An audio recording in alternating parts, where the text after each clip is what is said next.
Welcome to the PT Coffee Cast, a podcast helping coffee-infused clinicians elevate their practice by realizing the tools they already possess.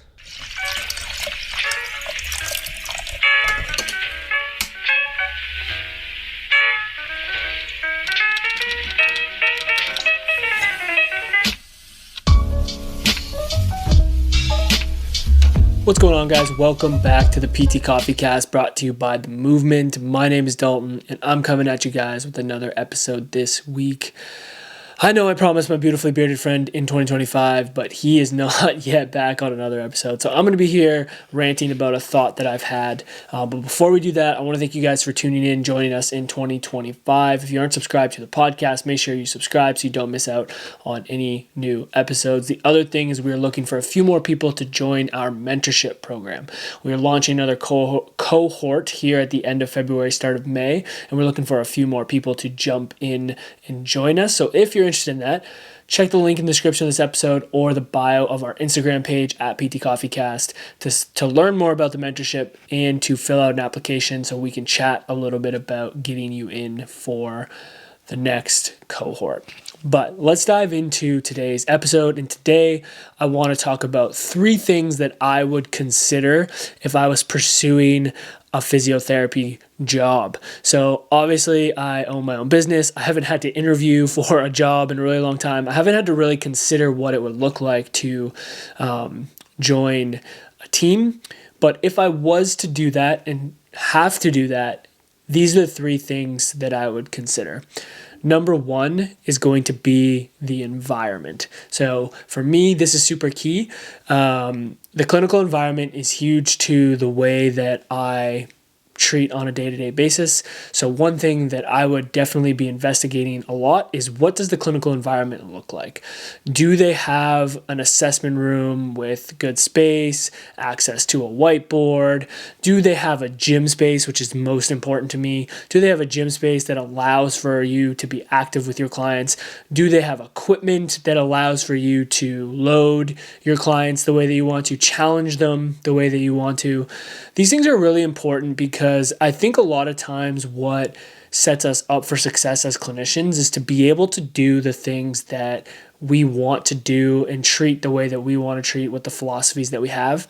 And when you have this idea of how you want to approach care and a philosophy that you want to follow, but then you don't have the ability to actually see that out on a day-to-day basis, I think this really drives a lot of our clinical stress, a lot of our imposter syndrome, a lot of our burnout, is because we're showing up on a daily basis doing something that we don't really want to be doing based off the environment that we are in. So that is something that I would really consider. And it's pretty easy to spot right away if the clinical environment is not set up the way that's going to be optimized for you.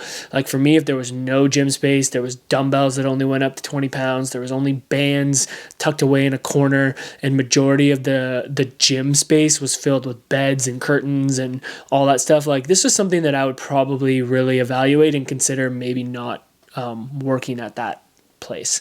Now, not every place has to have this big, beautiful gym setup with all these squat racks and, dumbbells from 0 to 100. I don't think it needs to be like that, but there needs to be some space in which you can access to challenge your clients, have your clients move, load your clients.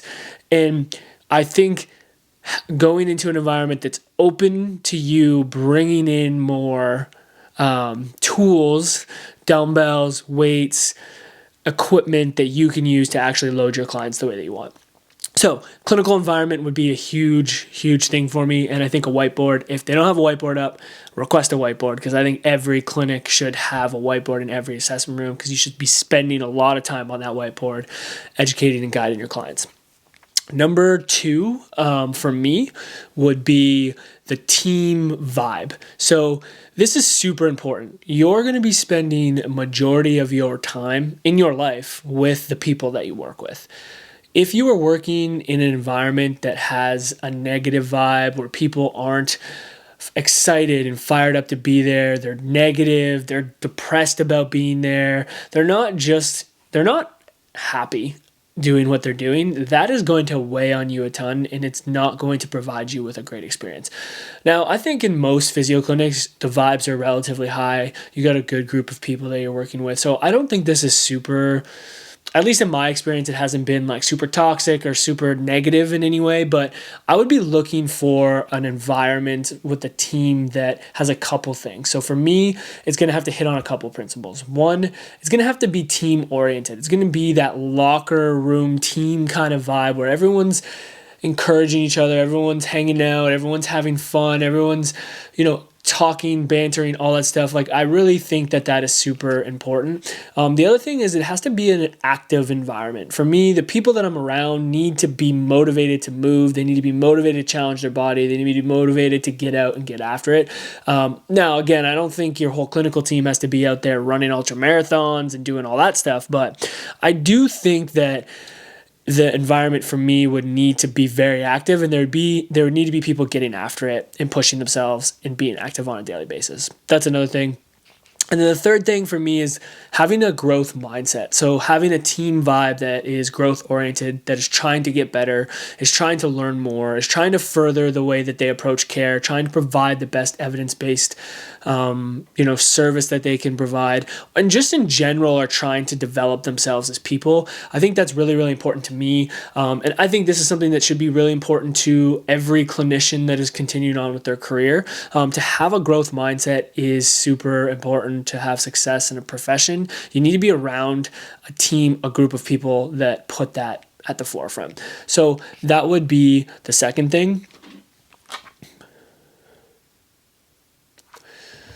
And then the third thing that I would consider would be opportunity for growth. So for me, I need to see a chance for me to develop, to move up, to improve, maybe take on more of a leadership role, have more access to going out into the community, developing my skills. Maybe that's hosting seminars, webinars, doing something that's more than just showing up on a daily basis to treat clients, and at least have the opportunity to build the skills to take over that role. I think a lot of times what happens with clinicians is you just get into this role and then it gets stagnant. You're doing the same thing every day. You're seeing the same people every day. You're dealing with the same problems every day.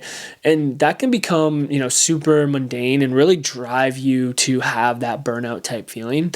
I think what's really important is that you have an opportunity to grow. And this doesn't necessarily mean you need to take on a leadership role, or this doesn't mean you need to move up in the company,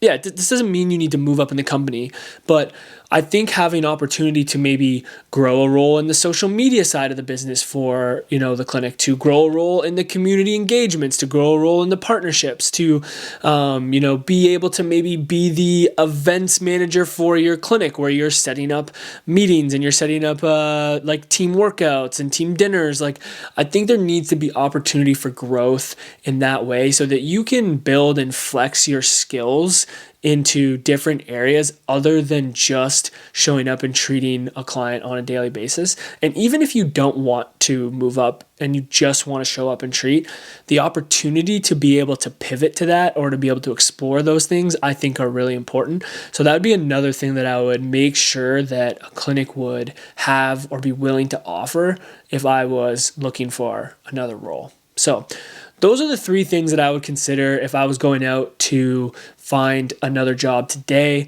The first thing would be the clinical environment.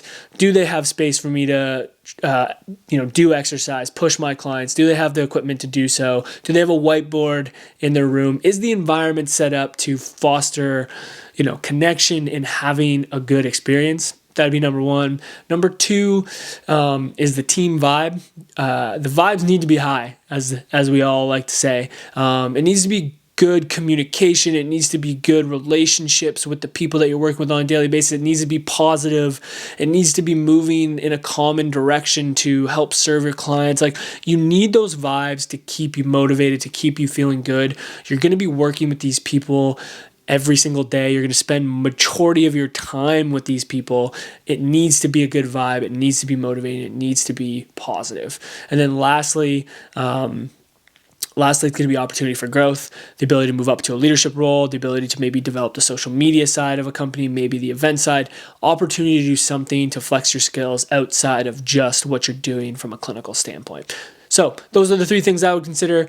My question for you guys is, what are the 3 things that you would consider if you are going out to get a clinical job? This could be you as a new grad going out for the first time. What are you going to consider? This could be you as a clinician that's been working like me for 5 years. What would you consider? Share, let me know, and let's hear what you guys have to say.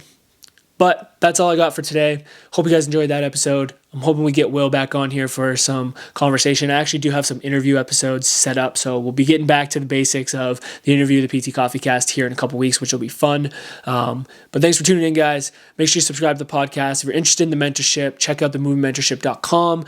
See if you want to apply. We have a cohort coming the end of February, start of March. Would love to get a couple more people involved in that cohort. Thanks for tuning in. Stay caffeinated. Peace.